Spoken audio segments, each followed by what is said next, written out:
ઉત્તરાયણ એટલે માત્ર આકાશોમાં પતંગની જંગ નહીં, પણ ધરતી પર માનવતાની મહેક ફેલાવવાનો પર્વ.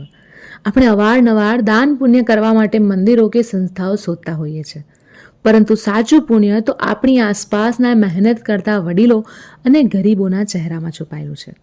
રસ્તાના ખૂણે બેસીને પતંગ, ફિરકી, શેરડી કે પછી પપુડા વેચતા એ ગરીબ પરિવારો ભીખ નથી માંગતા, પણ સ્વાભિમાનથી મહેનત કરે છે.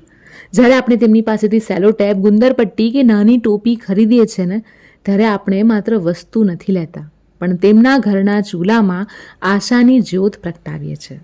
મોટા શોરૂમમાં ભાવતાલ ન કરનારા આપણે આ ફૂટપાથ પર બેઠેલા ગરીબો પાસે 10 રૂપિયા માટે જીદ ન કરીએ. એ 10 રૂપિયા કદાચ આપણા માટે નજીવી રકમ હશે, પણ એમના બાળકો માટે તે તહેવારની મીઠાઈ બની શકે છે.